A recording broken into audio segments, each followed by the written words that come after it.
Hi, everyone. Hello, everyone. I'm Lauren. I am Ken. And this is Paradise After Dark. Dark. Paradise After Dark is a bi-weekly podcast covering true crime, unsolved mysteries, missing people, urban legends, and the dark side of the Sunshine State. And, of course, today, Halloween stuff. Halloween and scary stuff. Happy Halloween week. Am I the first person to say this? Because if not, I want to be given credit for this. Do you guys call this the pad? Oh my God, no. No. Okay, This make that a is thing. the I was pad. thinking about it. I was like, and I think I actually typed it to someone. I do and I call said, I'm my- on my way to the pad. I do call my Jeep the pad wagon. This is the Pad. The pad. It is. We broadcasting live from the Pad. Okay, so if you would like to support our show and us here at the Pad, you can subscribe to our Patreon page at patreon.com/Paradise After Dark podcast.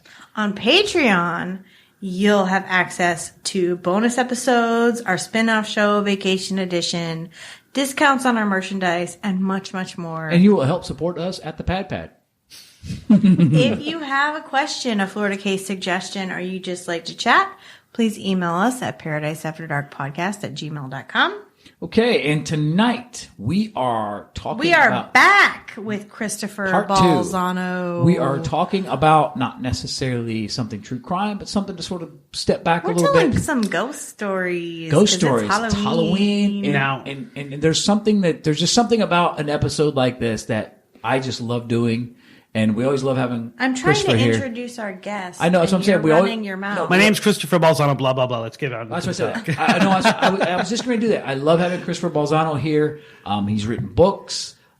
He knows this stuff to the point where he knows the difference between a lore and a legend, and I don't know, you just kind of pick things apart Yeah. and And point you in a different direction. you were a paranormal investigator at one point, which I find extremely fascinating. Yeah, I've written 2 how-to books about the paranormal. Picture yourself ghost He's an hunting. author. He's written Picture a bunch yourself of capturing ghosts on film. They're kind of like dummy books. guides. They're Sun Gages. Yeah. Versions of dummy guides. I like it. Well, see, and that's what I was trying to do was get the introduction done, but Lauren, of course, is Lauren, and I'm not big on introductions. I'm just So- like hit the ground running. I know, that's me too. But you know, I think it's a natural thing, right? Like if you pick up Would you haunted say it was Florida love stories, supernatural? It's a supernatural. Okay, just it's checking. superly natural.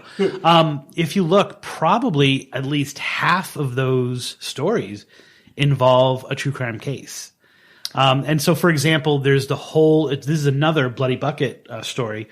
There's a whole story in there about Indian Springs Cemetery in Punta Gorda. And it's a crime case. It's a whodunit. You know, and I think I contacted you. I contacted you. I was like, you guys should cover this story on your podcast and take it from a true crime angle. Remind me. No, that's okay. You just ignore those emails. That's fine. I do not ignore your You heard the part where, as a patron, you would get like full access, and they'll return your emails. And I'm just kidding. Become a patron. So I'd always heard from the day I moved here to Florida, and when I moved here from Massachusetts, I moved to Punta Gorda. And then as I started getting, trying to connect with people in the paranormal field here, and I really couldn't find anybody except for the person who's part of the Mary story. There was Indian Springs, and every website mentions Indian Springs, and every person I talked to in Florida talked about, well, have you been to Indian Springs? And as I started doing Tripping on Legends, we would drive by it every single time because it's right at right off 75. So as we would get on to 75 to go to all these other places, we would always go by Indian Springs. And I always said, I have no interest because there's no backstory. It's just there are ghosts there and people get evidence when they go there. And everyone who goes there gets a ton of evidence. And then I ran into a guy named Richie Ferreira who runs tours through the cemetery. And it's a beautiful cemetery. It's a historic cemetery. And to the left are the new graves. And to the right are all the historic ones. And there are anyone who was anyone in Port Charlotte, in Charlotte County, I should say, politics or history is buried there.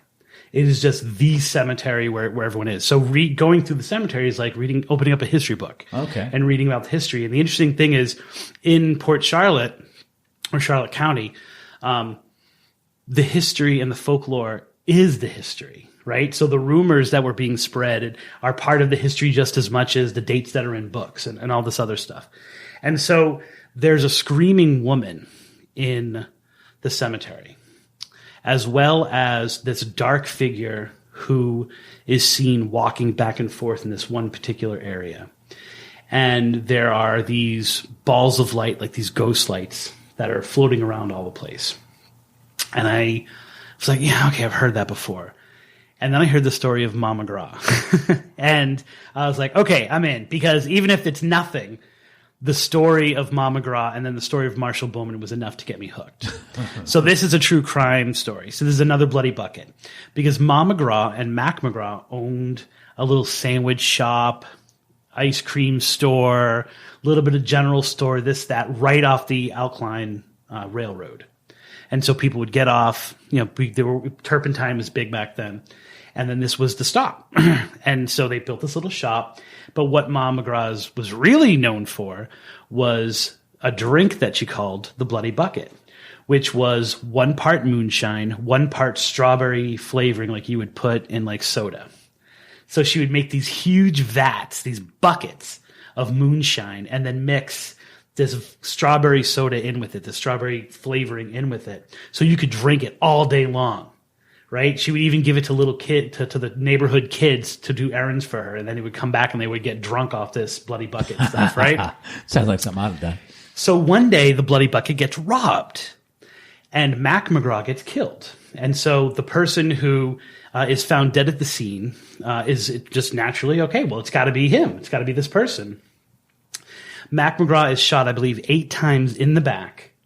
His body is found on the way to the bedroom. But the story that Mom McGraw, who's the only witness, says is that he made it back to his room, got his gun, shot the person who was shooting him, and then they both kind of died. Only one gun is found at the scene. All of his shots are in the back. There's nothing in the front. And everyone knows that the person who was accused of this, who, by the way, was African American, so he was an easy scapegoat, didn't do it. Instead, almost everyone agrees, and it was widely said, like it was openly said, that it was Dick, oh my word, I'm going to forget his name, Dick, I'll come up with it. This is the second time today I'm forgetting his name, who was Mom McGraw's lover. And actually, after the death, they end up getting married, and they're married for decades. And if you go to the grave, Dick Wyndham is his name. If you go to the cemetery, there's Mom McGraw's headstone, and there's one of her children that died at a very young age at her feet. Beautiful, right? And then you have Mac McGraw is buried there. And so it seems like after death, they've found each other, except the headstone that's in between them is Dick Wyndham's. Oh, wow. Right? So Dick Wyndham is literally between the couple, even in death. Now, I don't know about you, but if I had to be forced to be buried next to my ex-wife, and in between us was the person who supposedly killed me, that would be enough to have me rise from the grave. Oh, absolutely. Yeah. Right? So somebody's ass is getting hung. Right. So but the story doesn't end there, right? So there's another murder that happens, and that was during Prohibition and Prohibition time. So rewind the clock about 30 years, and Port Charlotte, Punta Gorda, that whole area starts to get cut up. And I'm actually covering this right now with a case that I'm working on, because it's all part of DeSoto County. And then they broke DeSoto County up into all these other counties. And so, Arcadia becomes the head of that, and Port Charlotte becomes the head of the newly formed Charlotte County, and it is like the Wild West. And it is virtually lawless. And so they bring this lawman in named Marshall Bowman, this huge guy, right? Like when you think of Marshall Bowman, when you see pictures of this, you're like, that's a guy that I want to be the cop of my town. He's got the mustache. He's supposedly like 6'7", right? All these stories, this mythology behind Marshall John Bowman. And he's brought in, and he immediately cleans up the town. And he immediately starts to have a positive impact, which means he has a negative impact on the criminal element. Yeah. So one night he's sitting down, he's smoking a cigar, one kid on each lap as he's smoking the cigar, and he's shot in the head through the window. And they actually produced the daughter whose name was Elizabeth. They called her Lizzie. They actually produced the dress at trial just to show how horrific this crime was, because it was covered in blood and all this, stuff that we don't want to talk about. And it was horrible, right? And so almost immediately, once again, it's a story of the outsider, a local Jewish person named Isaiah Cooper is picked up for the crime. And no one believes that Isaiah Cooper has done this.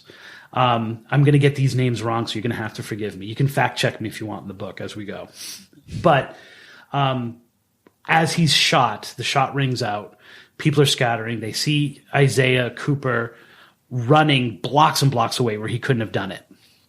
He's picked up by his neighbor, who's holding his dead body while they're waiting for some kind of doctor to come or whatever. And the guy is saying to him, I will avenge your death. I will not rest until I find your killer. Your killer will come to justice. So they basically railroad this guy, Isaiah Cooper. And he's brought up to Arcadia to die, right? He's found guilty. They bring him up there. They actually literally build the gallows because it's so new. They don't even have a gallows yet, right? Oh, gee. He's kept in this cage, which is the size of this table right here in the Florida heat. Oh, wow. Out there, to be stuck in this cage outside. They're building the gallows, and an hour before he's supposed to reach the gallows, they say, nope, there will be no killing today. They're holding it back. They're pushing the date back. And it's a really funny story because all the people of Punta Gorda, we're going to riot. Let's storm it. We'll kill them ourselves. And then the train whistle goes off. That it's the last train back to Punta Gorda. And they all go, we're all okay. And they all get into the train instead. Yeah. So it's we don't we shall get our revenge. We got to go home. Okay, it's time to go home. This happens 3 times. The third time, his sentence is communed from death to life in prison. It was the governor's first act as governor when he came into office. And that was the same guy who was holding Marshall Bowman's dead body. I want to say it's Arbuckle, but I think I've got it wrong. He's buried in the same cemetery. He's buried probably less than 50 yards away from where Marshall John Bowman is buried. So once again, if my death is left unavenged and my killer, or the person who was supposed to help me, who then mysteriously allows my captor to go free, because eventually Isaiah Cooper is brought to DeLand and to work at a prison camp, and he runs away. And the prison guard is quoted as saying, well, I was going to chase after him, but I had new shoes and I didn't want them to get muddy. There is no record that Isaiah Cooper ever served any time in prison. Right? So there's court transcripts. There's that he was sentenced. The story exists of his hanging, and these are firsthand accounts, but there's nothing in the Department of Justice that says that Isaiah Cooper ever was even in. But do you think he did it? No one thinks he did it. And everyone, pretty much all the people in the know, say that it was a politician who is kind of rising up into power, whose name happens to be Dick Wyndham, who is now buried maybe 50 feet. Right? So imagine you have Dick Wyndham who supposedly killed Mac McGraw, and he's in one section. Probably about 20 yards away is the grave of of Marshall John Bowman, who he supposedly killed. And then 50 yards in the other direction is the governor who allowed the accused killer, or the convicted killer, I should say, to go free. Well, we got to go up there. Now, I like how you, that kind of, I'm not like you, but I'm saying how you told that, so it puts it all together. Right. It brings it all together. I mean, so the James, I believe it's James Sinlin, is the person who opened this cemetery. And this is not necessarily true crime, but it is connected. He wanted to have a place in the area that was historic and it was beautiful, like your typical like cemetery kind of thing. But he also wanted a place where you could bury people who didn't have a lot of money. Now, he didn't know, but his daughter, I want to say her name was Mary. I know her middle name is Leah because that's my sister's name. Her middle, I believe it's Mary Linda or Lisa Leah. So I think it's Mary.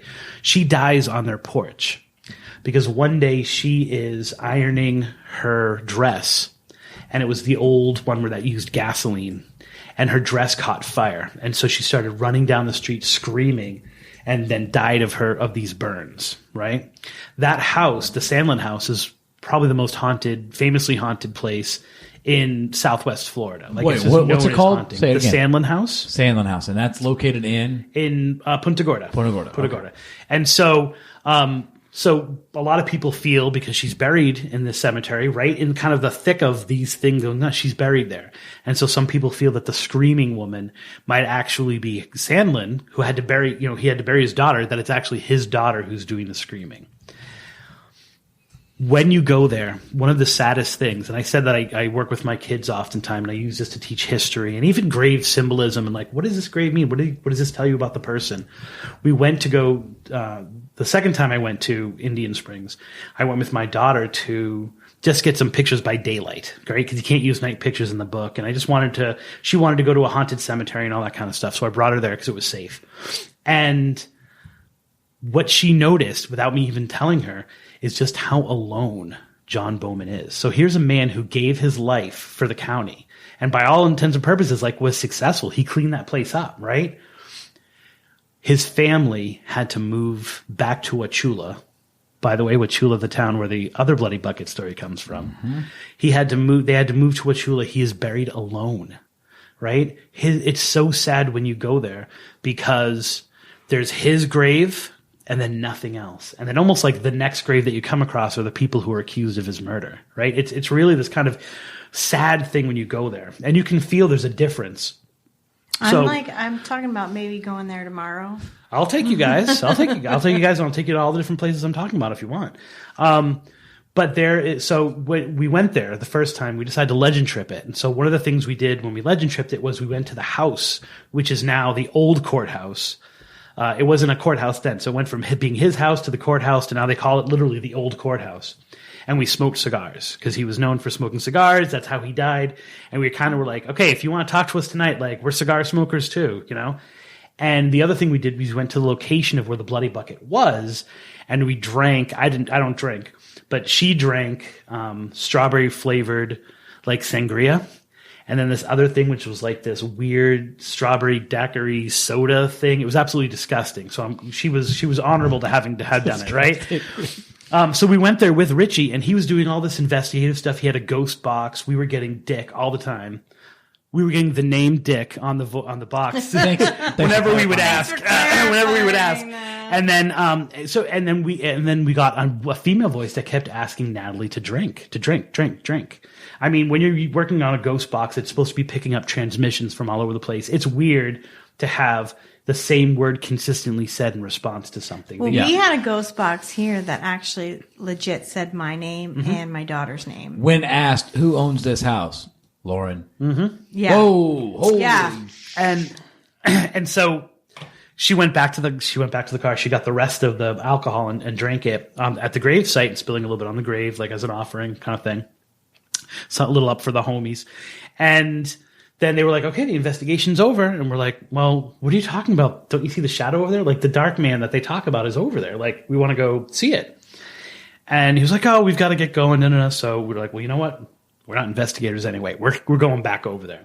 And what we noticed was when we were in the kind of circumference near his grave, we felt completely protected. And it was like the way that kind of gives you goosebumps. Ooh. We would walk outside of that 10-foot perimeter, and you would feel doom, impending doom, like just this like weird heaviness and stuff like that. And then you take a few steps back towards his grave, and you felt like this light feeling. And so we gave him an offering of cigars, the rest of the cigars. And we're like, dude, every time we come here, we're going to bring you cigars, man. Like, you deserve to be recognized for what you do. And of course, Natalie's ex-husband is also, or used to be, police. And so she's big into Blue Lives Matter and stuff like that. So, what were all these other graves that are here? Like, what is it? It's marked off because Irma has damaged the graves. So we did a little more research, and that's what's known as Babyland. So Sandlin, in making this, was like, I want this open for anybody, right? So you don't have to pay a lot of money. So there's this one area of the cemetery that is the graves of babies and small children who have died, whose parents, because of course the mortality rate up there back then was so high.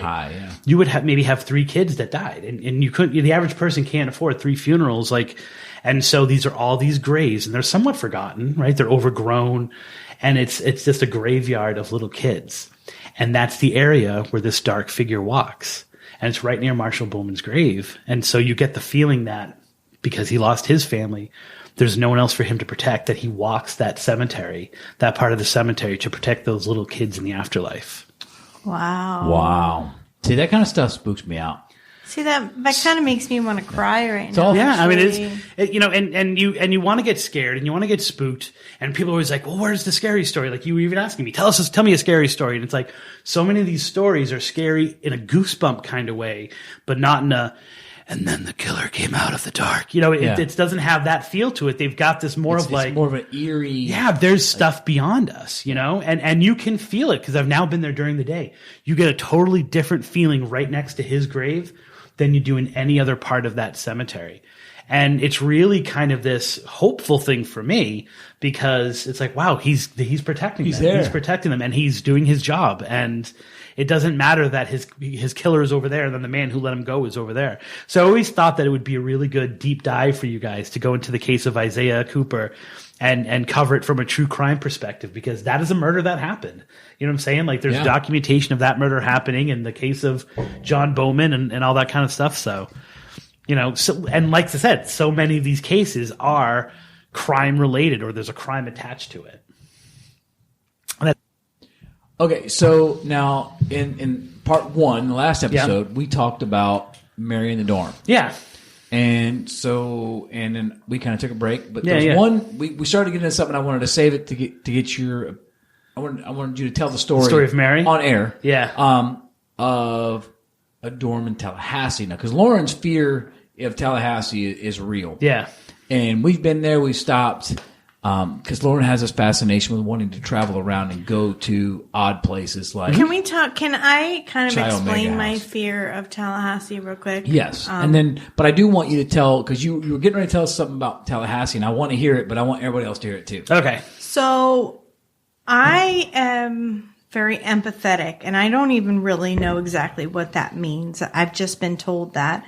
Like, and I've spoken about it a couple times on the podcast throughout the years, but I kind of pick up on things and I feel things. Like, I really do feel things. You were just talking about those children, the graveyard children, and I literally started to almost tear up. But so we've only been to Tallahassee twice, and both times was like we were traveling. We spent the night there. We left the next day. And we ate Whataburger, and it has nothing to do with Ted Bundy and Tallahassee, but there's something about that town. There's like something in the air there that makes me uncomfortable, like a feeling of just like doom in that town. We did like, feel I that. We discussed that. I couldn't wait to like get out of there. We spent the night there in a hotel, and I was like, let's just go. We were headed to CrimeCon. We were there, and we both had a discussion like this.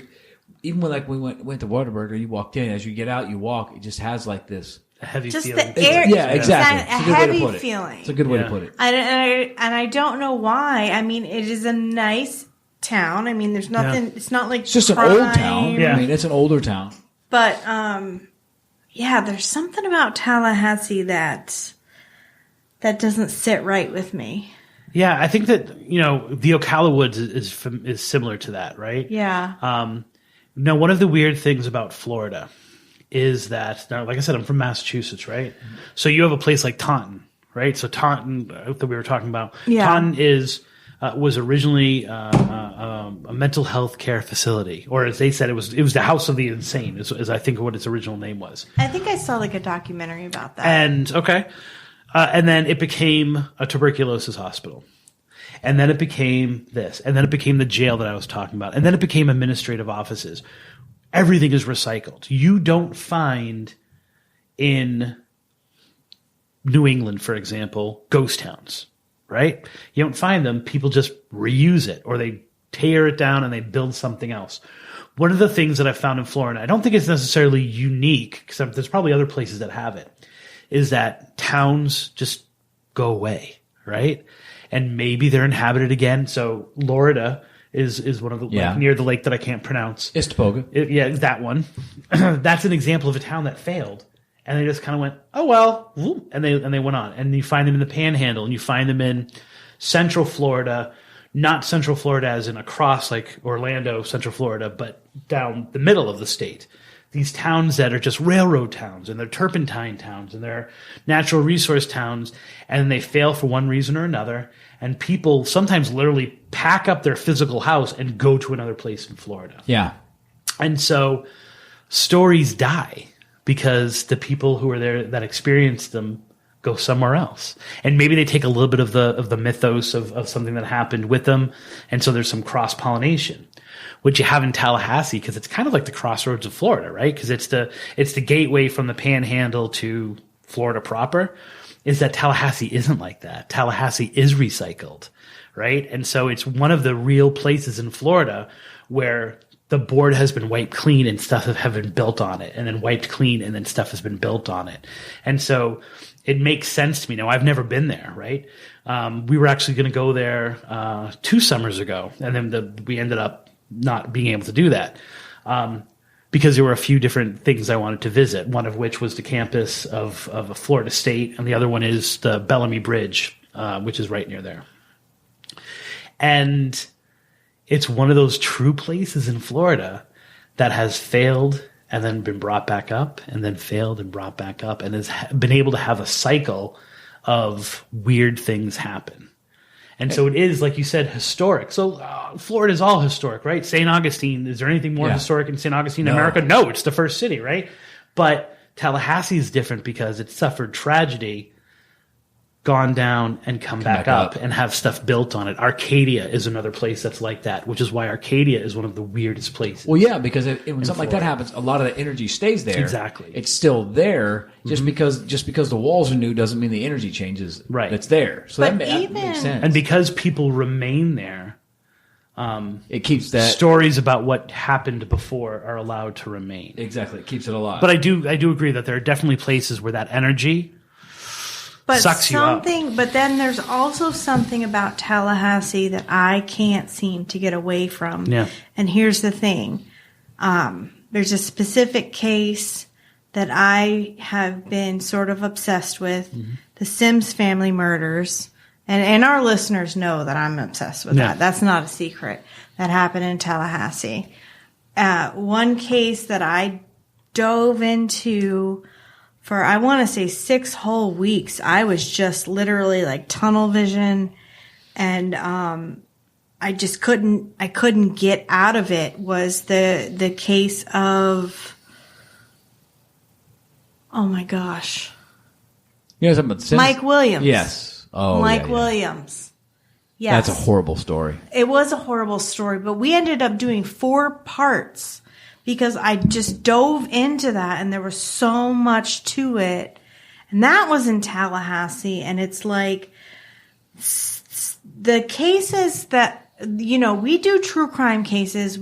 Sometimes we do ghost stories or urban legends and stuff, but the bulk of what we do is true crime. And it just seems like the ones that I just can't let go, the ones that I just get sucked right into, are in Tallahassee. Hashtag follow the signs. I mean, there's, and I feel the same way about Ocala because I've never been to Tallahassee. It's just I went there and boom, like I was like, there's something about this place. Yeah. I mean, literally, we got out of the car, took some promo pictures because they're like, here I am, speak at the library, and the pictures didn't come out right.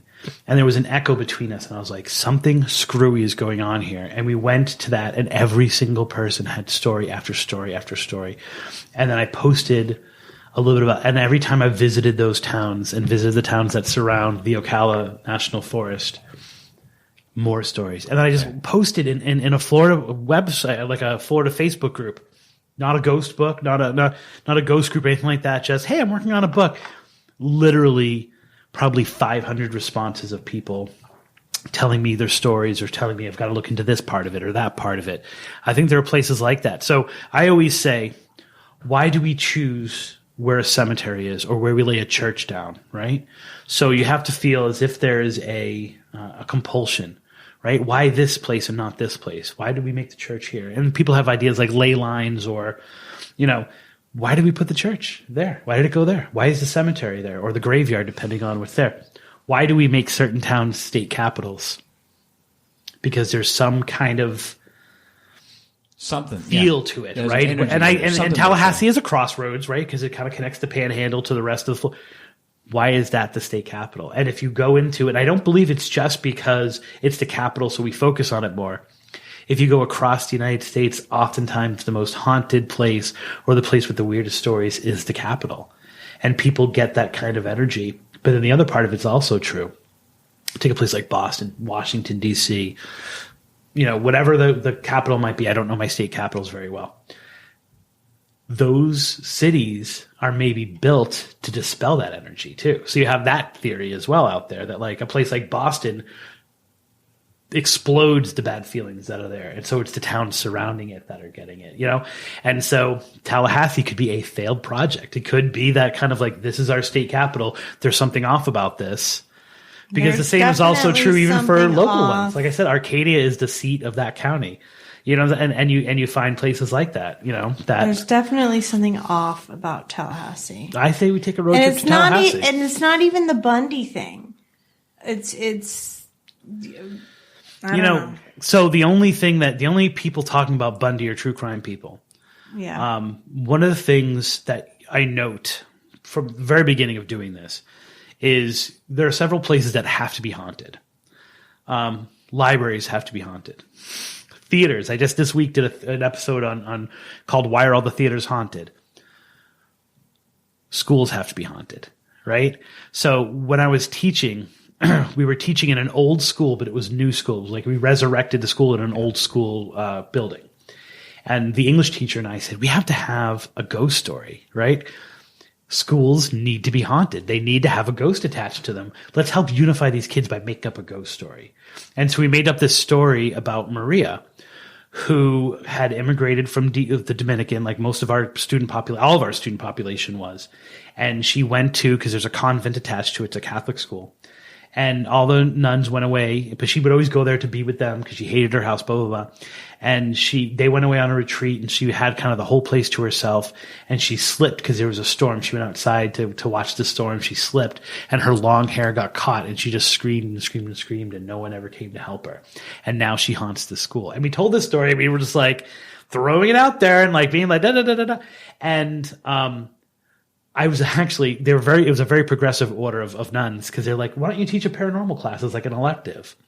We actually got evidence of Mary at that location. Like we have pictures of Mary. We actually got Mary speaking in Spanish in response to us, like on tape. But you made Mary up. It's what's called a thought form or a tulpa, they even call it, where you believe in a ghost so much that you create it. And I honestly feel most of modern hauntings, especially in a famous location, are because either we create them because we want the ghost to be there, right? So we're continuously thinking about it. We might actually create it, or ghosts that are around are like, hey, people are over there paying attention. Let's go over there because then they'll pay attention to us. And so they're not actually connected to the location at all. They're connected to the people who are going there who are expecting to see a ghost. Yeah, the energy just wants to be Exactly. I got exactly. It. Yeah. It's kind of like, think of it as an annoying child, like as a child will disrupt, but also a child, if you want to win any kid's heart over, pay a little bit of attention to them, right? Bad attention is still good attention. Yep. So see, and you say that every school is haunted, and my high school was brand new, spanking new. When I was a freshman, it had just opened. So my class Where is this? It's Gulf Coast High School. Okay. And here in Naples. So in 1998 it opened, and I was I'm trying to now track how old you are. It's okay. Just kidding. Go ahead. So I was the first class to go through freshman, sophomore, junior, senior year. But every year I was there, a student died. There was a couple car accidents. I know there was one suicide. And another guy that was actually in my grade, he just went to bed and didn't wake up. And it was a weird, super weird thing. He died. But then it started to get, I want to say around my senior year, there started to be, they built this school on top of an Indian burial ground. And so the school is cursed. And that's why every year there's some sort of sacrifice. Some student sacrifice died. To that makes total sense. And what I say crazy. Is there's a reason why there's no ghosts in Cape Coral, right? And the reason why there's no ghosts in Cape Coral is because it's not generational, right? You don't have a whole bunch of people whose parents and grandparents and great-grandparents come from Cape Coral, right? Yeah. You have a little bit of that in Naples, right? Naples is starting to become generational, where you have your parents grew up in Naples and therefore, right? If there's not a passing down, ghost stories don't exist, right?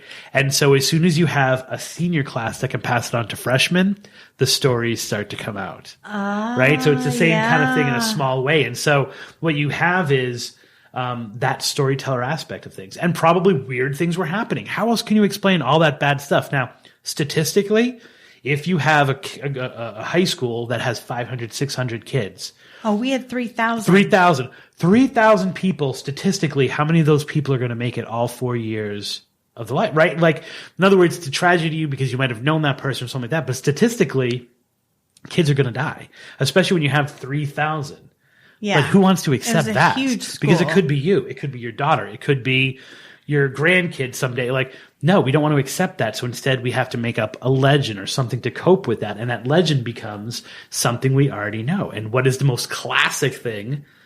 We built it on some place that we weren't supposed to build it on. Well, and I truly think that in this area in particular where we are off of a Immokalee Road, and I don't know, and I don't know how many of our listeners are super familiar with Naples, but this area going all the way, I mean, you're going to pass Gulf Coast High School when you're on your way back to I-75. I saw it on the way here. This was all, I believe it was dirt. No, it was the Seminole. Yeah, Seminole. Yeah. No, probably not Seminole, though. Yeah. No, it was the Seminoles. Okay. Because they have the casino out in Immokalee. Okay. And, we had the Seminole, but then you get into the Everglades stuff, then you start talking about the Calusia, which is a different. Yeah, you're probably talking only because you got to keep in mind the Seminoles have not been around that long. So when I hear something and someone says it's a Seminole legend, or it is a the Calusia, I think it's one of those things that were. Calusia. I just think Seminole because I know that the Seminoles are right around the corner in Immokalee. And Immokalee Road literally goes from the city of Immokalee, down. So, well, I mean, that's what you think, though. That's we think. Well, see, that's the thing is they're so prevalent and here Immokalee that you would instantly think the Seminole Indians. My home in Indian Seminole, or maybe it's. I can't. It means my home. Yeah.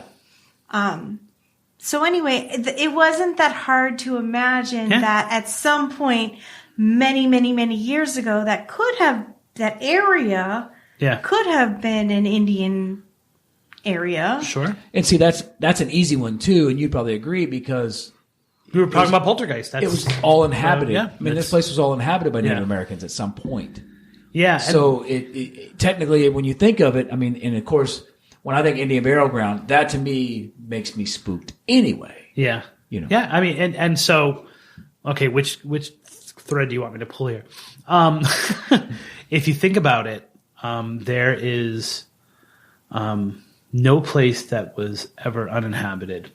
So you're always on a burial ground. You're always someplace. And then if you take it a step further, and if you believe in this, the mere fact of cutting into nature is upsetting some spirit, right? Like if you believe that there are nature spirits, and we were talking about elementals earlier, but even just like if you believe that, there's the spirits of the trees and the spirits of the thing and Mother Gaia, you're always, when you develop, cutting into someone else's territory, right? Push that aside.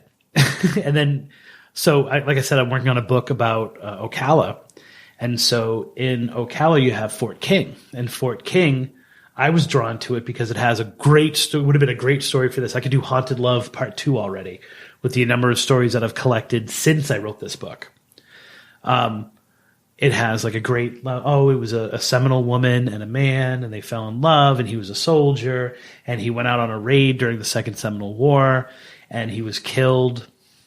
And she went to the spring that they used to meet each other all the time, and she commits suicide by jumping in the water, slitting her throat and jumping into the water. And then he came back. He was okay. He made his way back to the fort. He actually survived, and he found her dead body there, and he shoots himself in the head. Now their spirits are both on separate sides of the water, never able to see each other or touch. They can see each other, but they can't be with each other. They can't touch each other, and they can't be with each other in the afterlife. And so I was drawn to that story. So I was like, I've got to go to Fort King. That's a perfect story. I'm already writing about it. And as I'm talking to the people, and it was 2 rangers who were actually running a summer camp there. And she hadn't heard that story. She's like, "Oh, you're here for the ghosts?" And I'm like, "Well, what are you talking about?" She's like, "This place is ridiculously haunted because everyone talks about the Dade Massacre that happened." And if you know anything about the Dade Massacre, which is a whole other can of worms. The Dade Massacre occurred, I want to say, on the 29th of December. It's either the 29th or the 30th. And of what year? 1826, 18. Okay, you're killing me here. But okay, it's the beginning of it's what triggers the Second Seminole War. Okay, so it's pre 1960s. This is in Bushnell, Florida, or Pemberton Ferry, depending on what you believe in this world. And so that's a huge one. Like 100 people died. They were trying to get to Fort King from Fort Brooks to Fort King to reinforce it because the Native Americans were getting restless. The Seminoles were supposed to move out, and they weren't moving out. And this Fort King was supposed to be kind of like the happy place, like the place where they transitioned them into Oklahoma, but it became a symbol of the mistreatment, right? And so these troops going to it were ambushed by the Seminoles on this trail known as King's Road, and they were massacred. And 100 of them died, and only 2 people survived. And it's a big historical thing. It's like, and every year they have a Dade reenactment, and there's no ghosts there whatsoever. No ghosts, right? The people, not only did the massacre happen in this area, but the bodies were buried temporarily in this one spot. Prime ghost, story material. Nothing, not a whisper. You talk to anyone, they'll be like, "There's nothing here. I've never felt it." You go there, you don't feel anything. Well, on the same day, Fort King was attacked, and the person, I believe his name was Wiley Thompson or Thompson Wiley, and he was killed, right? And there was a small skirmish there, and people died, right? And so the people were buried on the grounds. Now, when they buried them on the grounds that they were buried them in used to be Native American pre-Seminole burial grounds that they destroyed to build Fort King. So you have whatever happened before in these burial grounds were disrupted. The soldiers, the American soldiers from Fort King massacre were then placed in this ground, and it's one of the most haunted places that people talk about. Everyone says that they've experienced things there, that what crazy thing happened. Now, the funny thing is, both were uprooted and brought to St. Augustine in what is known as the Triangle or the Pyramids. It's called the Pyramid, which is the first national cemetery in the United States. And it was actually paid for by the soldiers, by the friends of the people who had died. So these 2 different groups of bodies, one extremely haunted, one nothing, are now buried in the same location up in St. Augustine. But the crazy thing is that in talking with these rangers, she said, "Well, it's people don't talk about it." And I'm like, "What?" And like, "Everyone around here dies." I'm like, "Well, what are you talking about?" She said, "We've had," and she didn't use this word, I'm using this word, "flaps of unexplained suicides." So where the teens of the neighborhood, all in a certain amount of time, all start committing suicide. Mm-hmm. And they have these flare-ups where just unexplained teenagers will start to die. And like people see ghosts around this road all the time. And probably one of the most, outside of Florida especially, haunted buildings is this inn known as Seven Sisters Inn. That's on the same exact road. And then you go down this way, there's another haunted place. And so all these places that are surrounding Fort King all have these ghost stories attached to them. And yet this other location has nothing whatsoever. And it's funny because I've tracked that. If you followed my, it's This Town is Myth. It's called This Town is Myth. There are all of these stories that should cause ghosts, and there's no ghost stories in them whatsoever. So sometimes the lack of the paranormal is almost as big as like someplace being too haunted. Got it. Well, you said something about Tallahassee. Now, going back to Tallahassee, that's not the area that you were just talking about now. No, this is Ocala, so this is like Central Florida. But you're talking about similar to what Lauren was saying earlier about Tallahassee being... Yeah, that weird energy that kind of just permeates that kind of area. And it can I tend to get off topic. So no, that's fine. Steer me back in. No, that's fine. But see, that's one of the things that she was talking about. And because when we were there, we could definitely feel it. Yeah. Well, except when I got the coziness of a nice, warm Krispy Kreme donut. No, I'm with you. You're making me hungry now. Oh, my God. They're amazing. But you could definitely feel the energy there. Yeah. Now, we had talked about earlier the dorm. Yeah. So what's the story about the dorm that's there? We don't want a Ted Bundy story because we're not doing that. We're not doing true crime. Yeah, nor can you. Exactly. That's kind of part of the story. Central Florida, Florida State. Sorry. There are so many colleges. Florida State. I know we do have a lot here, don't we? Yeah, I'm from Boston. Oh, yeah. So I said that, which is odd because we have an episode called, I think it's called Books, Bikinis, and Bundy, which is, this initial thought that, well, there are not a lot of colleges here and the colleges don't have history until we really started looking into the colleges and realizing, well, there are a lot of colleges in Florida just by its mere size. And a lot of them are older than I, as my outsider mindset, thought. Yeah. So obviously Florida State is one of them. And there were a few different stories that came out of it. So Tallahassee, being the capital, had its own gallows, right? And those, now I'm going to get these names because I haven't been to Tallahassee. So sometimes when I tell stories about places I haven't been, I don't remember it quite as well, right? But where one of the dorms is in Tallahassee used to be where the gallows stood. And so people hear the cheering of crowds. Yep. They see these weird figures hanging from the trees in that area or just hanging kind of by itself in front of the dorm. And one of the things another story that's attached to Tallahassee, if I'm getting my colleges right, is that's where the first lobotomies were performed. Ooh. And as lobotomies became, as the view of them changed and they became those are archaic, there was one doctor who was working out of Florida State who was like, nope, I think that these are good. We just haven't perfected it yet. And so he used to get homeless people and poor people and pay them, offer them, and he would perform lobotomies on them and then send them out, right? Sometimes he kept them to observe them, but he would send them out. And so there were all these people wandering around Tallahassee that had lobotomies, right? And were just walking around pretty much like zombies in Tallahassee. Now, the story goes is that floor, you can't shut off the lights. Every time they turn off the lights of the department where he used to work out of, they then leave the building, the lights have been turned back on. So the lights are constantly going on and off, on and off. One of the stories is about one of the workers, a chef that used to work in the cafeteria. That's no longer the cafeteria. It's now part of the dorm. I think it's like a common room of the dorm. He died while working. He had a heart attack.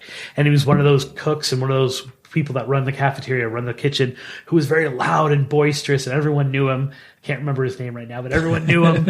And it was something like Bob or Tom. It's like some very, very common name. And he died of a heart attack. And then all of a sudden, mysterious things started happening, and people would hear scream, yelling, and it sounded like his voice because everyone knew him. He was like a local hero to the students. Even after he died, and still to this day, people sometimes hear his voice yelling out orders in this area of Florida State. That's nuts. But the weird thing is that people talk freely about these stories, right? It did take a lot of research. Like I said, I've never been there. It didn't take a lot of research to find these stories or to get people's firsthand accounts of some of them. They don't talk about Bundy. Florida State has done everything they possibly can to put a little capsule on that, and they'll talk about, well, what about the sorority? Nope, nothing wrong with the sorority house. Sorority house is fine. Never happened. Nothing ever happened there. The experience, and so they've really kind of Disney taken the eyes ghosts completely out of Disney. They pulled eyes. a Disney. It's too They big. pulled Disney on that shit. And it's funny because the some of the sorority sisters have had to fight, and I couldn't. It's funny. I researched this for days. I'm going to call on you. You're a better researcher than me. You go find out. Does that sorority house still stand? I couldn't find it because I kept finding a report that said it was standing. They totally and it remodeled wasn't standing it. And wasn't. It's totally remodeled, but we went there. And they fought. The people who were a part of that sorority fought to have that not change. That's the Chi Omega house. They right? wanted it. I call it Chi. They wanted it. Omega I know. I house. call it Chi. They wanted it to Proper stand as a memorial to those girls who had died, and Florida State was fighting it because they wanted to wipe it clean, and these women were fighting. There. So It's still it's there. fully remodeled, and it's not as easy to get into. It's a little different. See, that's the kind of thing. That's why we have to go out sometimes Yeah. to do this, because once you see a place, you can not only confirm it, but you can be like, oh, Exactly. I see why people would make up a story about this place. Look at it. It just looks like something should happen. No, now here, it's beautiful. Is it? Is Yeah. it still a dorm, though? I mean, is it still a sorority house? Yeah. Okay. Still Very there. cool. Still on campus. Thank you. everything. Mystery solved. There you go. I Close think the I book. actually have a picture of it. Yep. Because we went by it. Yeah, well, that was one of the things we had to do. And that's what she does. She loves to go to these. I No, have that's- a weird thing. I want to see places. Yeah.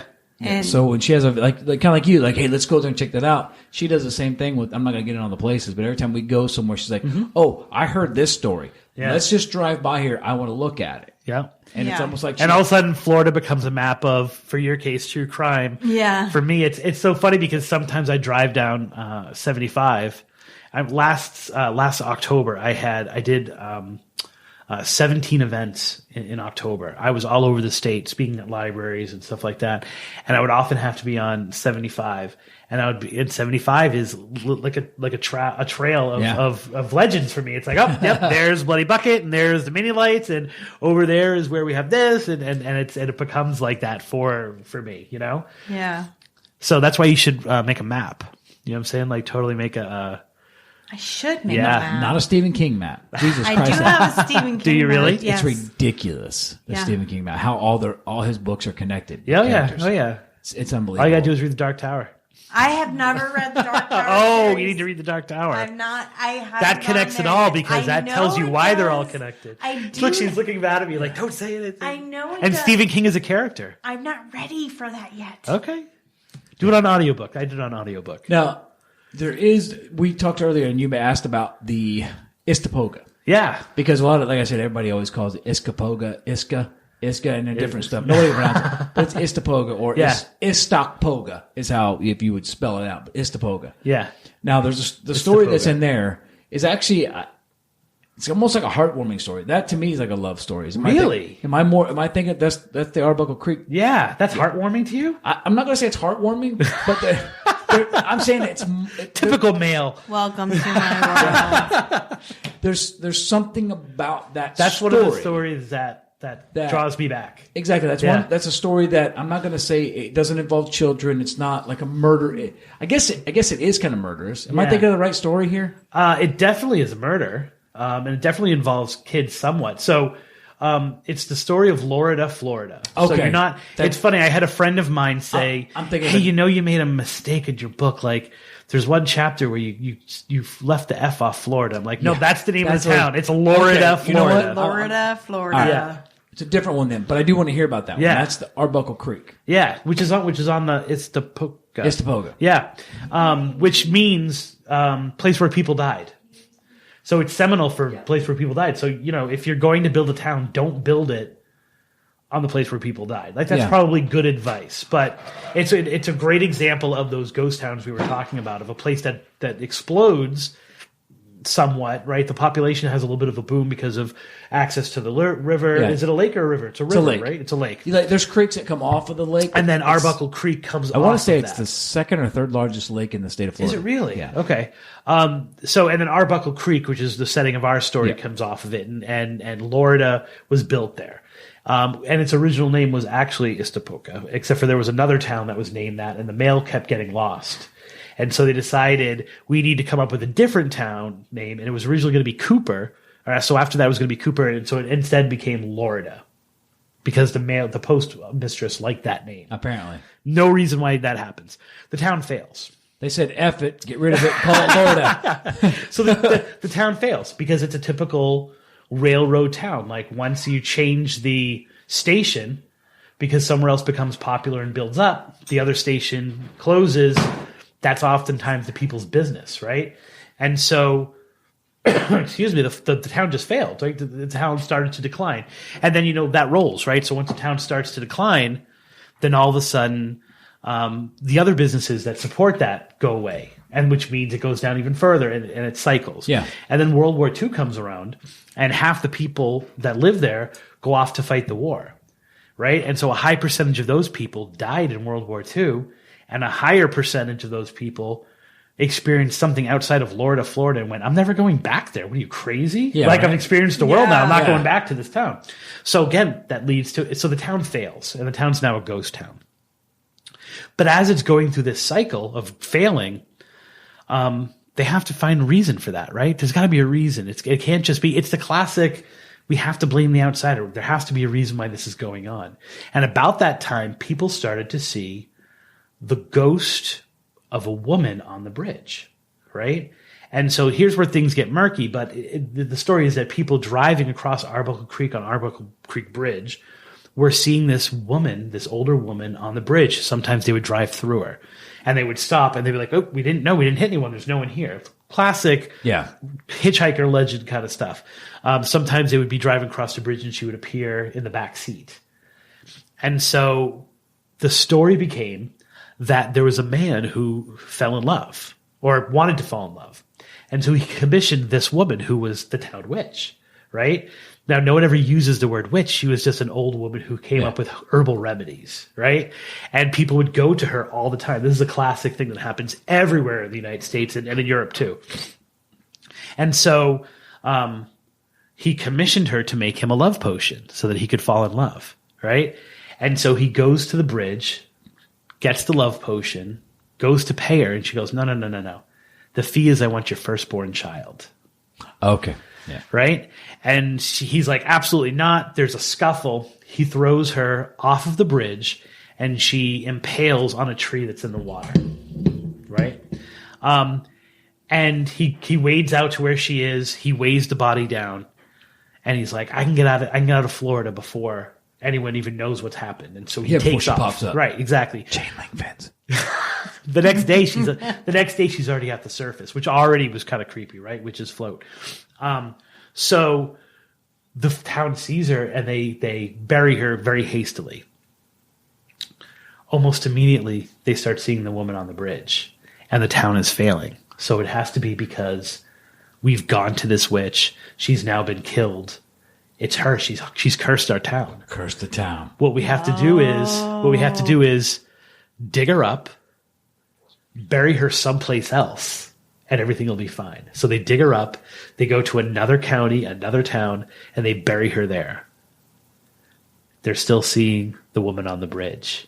And they're still having their town still failing. They're still losing people. There's got to be something you know what it is? Her house still stands.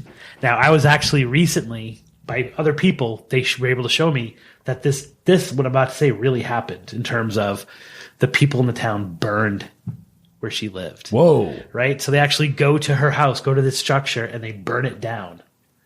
They're still seeing the ghost. And to this day, people still see that ghost on the bridge. Oh, the story's still being spread. But the weird thing is that if you read the comments, remember I said I'm a person who reads the comments, people said, oh yeah, I've gone to that bridge. They're crazy. I've never seen a weird woman there or anything like that. You know what I've seen though? We like to go fishing there a lot. And I've seen what looks like kind of like a Native American guy, and he's hanging out by that bridge. And there's sometimes there's a little kid with him. And this story is repeated on multiple websites, multiple people saying that they see these other two ghosts of a man and his small child. And so I'm a firm believer that the man is the man who killed her. And the small child is his firstborn child who's forced to kind of pay out that debt in the afterlife. Oh. And when we told that story, I told you I was going to tell you the stuff that's not in the book, I'm pretty sure, because I wrote this in the original book and I presented to the publisher and said, which way do you want it? Do you want it with my experiences or not with my experiences? And they were like, just tell the story straight. So we were all geared up for the love story, right? We did a whole episode where all we talked about was I gave the basic legend, and the rest of the story is us telling hilarious love potion recipes through the years, right? You'd be surprised if you want a love potion where you're supposed to rub things on your body to make a really good love potion, right? And so, that became our obsession with it. And as we got closer to the date, it shifted. And I was like, this isn't about the witch in terms of like her being a witch and us trying to connect with it. This is a murder. Yeah. This is the story of a woman who, for one reason or another, was killed. And that's being overlooked. And so by the time we got there, I was of the mindset of, let's talk to her as a murder victim and not as a witch, right? We still did the witchy stuff. We brewed a love potion. I consulted a witch friend of mine. What movie were you watching that night? So part of the recipe says that you're supposed to boil this concoction down. For those people who don't want love, I won't give the actual recipe. You're supposed to boil the concoction down chanting for like 4 hours. Oh, shit. I didn't have time to do that. So what I did was I went, Alexa, play power ballads of the 80s. And then I let it kind of boil down. So maybe it was the fact that it was listening to Bon Jovi and like, love songs by Warrant and not, and not a real chant. So we got there and we made a protective circle because we were still kind of touching on the witch part. And we tried to connect with her. We tried to, and we drank the love potion. I put too much salt in it, so we weren't able to actually, fully drink it. It was a little too salty. We dumped it into the water. We went on the bridge. We dumped it on the bridge. And I saw the father. I saw the father and the son as like, if you can imagine a photograph negative. That's what it looked like. And I saw them walking across the bridge, like appear and then nothing and then appear and then nothing and then appear a little bit further away.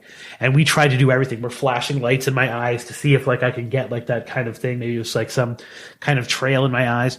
Nothing, but I saw it 3 times. You sure you made love potion, not LSD? Let's put it this way. My co-host, who was still my girlfriend at the time, we broke up like 2 weeks later. So I'm not sure if it was an anti-love potion, but no. And the thing is, when you say that, see, I can appreciate that from you because earlier I asked you a question. You said no, we didn't see anything. Yeah. And so I feel that that's genuine coming from you because if you didn't see anything, I don't think you're the type of person that would say, "Oh yeah, I saw this." You just seem like. You don't make it up. You're not making it up. No. And one of the other things that we noticed is when we were doing certain parts of the ritual of drinking, of saying the protection chant, and you can hear it on the tape and you can see it in the video. There's a video online of us doing this. The animals in the area, and it is pretty secluded. So when I say the animals in the area, I'm talking about like half a mile down the road, there's a house. The dogs were going crazy, right? And all this weird stuff was going. Animals in the area were reacting, and then silence. And then we do another part of the ritual, and the animals would go crazy. And you're like, well, that's a coincidence, right? Yeah. It just happens to be. So I went out there again one night because I was casting a spell. And I was like, all right, so this would be a really good place to have this spell be cast. So a witch friend of mine kind of was doing something. And so I was out there for maybe 2 hours, and I heard not a single dog, not a single animal. And I was like, there was just something that was upsetting them about what we were doing, that they were vibing off something and getting it in that location. So at that moment, wow. See, now I find that to be eerie. I like, but of course that's what I like about that. Yep. And I think that's what sort of is the appeal of a folklore or a legend. Yeah. That's what makes it sexy. Yeah. And so a group contacted me and they interviewed me about it, and they're the ones that found the newspaper article. I wish I could remember their name. And they went out there and they spent the night out there, and they got what they felt was evidence, and they actually have visual video evidence of a woman walking across the road. I can't validate that because I didn't do it myself and I wasn't out there. They seem like pretty genuine guys, Yeah. But so it is a place now that people are going to and kind of doing their own legend trips. So I was glad that we were like the first ones out there. That's awesome. Yeah. That's awesome. As we kind of wrap up here, if they want to find out the story that I found to be heartwarming, they'll have to read your book. Okay. I'm not going to give it away right now. No, I need to know what it is, what story it was. But if you want, why don't we go ahead and tell everybody the name of your book, where they can find it. Let's get that out there because I definitely want to encourage people to read it. It's an awesome read. It is. It's a good read. Don't read it in the middle of the woods by yourself, though. I'm going to be 100% honest. Since Lauren has been bogarting it, I'm only about halfway through. Yeah. But So anyway, I can cut an audiobook right now for you. Just kind of whispered in your ear. It's Haunted Florida Love Stories. If you're in Florida, I've heard it's all over the place. I have yet to see it in the wild myself, but I've heard it's even at like Costco and stuff like that. So it's definitely at Barnes & Noble. It's at local bookstores. It's in souvenir shops, places like that all throughout Florida. Or, of course, it's on Amazon. And, of course, right, on Amazon you can get it and stuff like that if you don't want to leave the house for whatever reason. COVID or or just people. Well, and books are important right now because that is something that people would love to read. Yeah. And I got to tell you, the one thing I noticed is like, because ever since Audible, you listen to the stories and stuff. There was something about sitting down reading a book and actually touching the pages Yeah. that I really enjoyed. Flipping the page, which is something I'm not used to doing because I listen to them. You listen to them, yeah. But when you actually get a raw book in your hands, actual book you and can hold in your hands. This is not a real big book. It's an easy read. Everything flows good. It's a typical Haunted America book. They're all 114 pages or whatever. I mean, it's down to a science. It was great, but it felt really good in my hands because it's been a long time since I held a book and read it. So I really enjoyed it. You can buy it anywhere, and it's Haunted Love Stories. Haunted Love Stories. And like I said, Haunted Florida Love Stories. Okay. Not that there's a Haunted Love Stories out there, but it's Haunted Florida Love Stories. The best place to go is to just go on Amazon or wherever and get it if you can't support brick and mortar. Yep. And then, of course, you've got several other books you can access. You can get all of them. Yeah, you can get all of them on Amazon. The only one that's a little bit harder to find is Haunted Objects, but we're coming out with a new cheap version of Haunted Objects because the rights have reverted back to my co-author and I. So we're going to be republishing that in the next couple months. Awesome. Cool. So wait for the $5 one. Don't buy Haunted Objects at it's like now up to like $40, $50 because it's out of print. Wait a few months and get it. It ain't that good of a book to begin with. So. And you also have your own Facebook page. And Yeah. The podcast is called Tripping on Legends. You can get the podcast anywhere where you get it. So if you're already down there listening to Paradise After Dark, go into Tripping on Legends and download it. Pretty much all platforms. I'm also all platforms as well as the live show is on midnight.fm every Tuesday from 8:30 to 10. But at that time, I also go live on Facebook. So facebook.com/Tripping on Legends. So I do it on multiple platforms. It's also on Instagram at Spooky Tripping. Awesome. Well, we always definitely enjoy having you here. The last time you were here, we had a great time. And the thing about it is we actually closed down the show. Then we did a whole nother episode for our patrons on, what was it? Off Topic. Yeah. So we did a whole, and then of course, our higher tiers got the whole thing unedited, which was pretty awesome. They must have been so sick of me. We had it was great feedback. And I think it's just always a pleasure to have you here because, like I said, the thing I love about having you here is, you're not a guy that's going to tell you, oh, no, this is what happened. No, this is the story. Yeah. You're going to say, no, this is the story about it. This is what there's there. But we always learn stuff. Exactly. You. So it's one of those, this is the story that you hear, but it could come from this or you're not so dead set on one of those. You're very open-minded when it comes to folklore and scary stories. Thank you. That's a great compliment. That's a very important thing to have because I think a lot of times people, like you said, what keeps that legend alive is people get locked onto it. No. Yeah. And for you, that's what you want. But then again, you want to if you can't put yourself into a legend and put modern time into an old-timey story, it dies. Exactly. Yeah. So that's what I really enjoy. So we really appreciate having you here. I really appreciate being invited back to the Pad Pad. The Pad Pad. Yes, I love it. We learned that. Yeah, it's always something new. Always something new. Our fans, our guests, and our listeners are the best. I mean, Paul Mahawk Media, come on. Yeah. Come on. True Crime Man nailed us with that. That was pretty awesome. Yep. So tonight, everyone, I think that's going to wrap us up. Again, if you'd like to support the show, please subscribe to our Patreon at patreon.com/Paradise After Dark podcast. And don't forget to get do we have hoodies or long sleeves? No, we have hoodies. We have hoodies, long sleeve shirts. Chili time's coming, folks. So check out our Etsy store for some awesome Paradise After Dark swag. Please make sure to follow us on social media at Paradise After Dark Podcast on Instagram and Facebook and at Paradise Dark 239 on Twitter. And you can email Lauren at paradiseafterdarkpodcast@gmail.com. Please make sure to subscribe to the show and rate and review. That really, really helps us branch out and reach a wider audience. So again, thank you, Christopher Balzano, for coming, Tripping on Legends, and thank you, everyone, for listening to Paradise After Dark. Dark.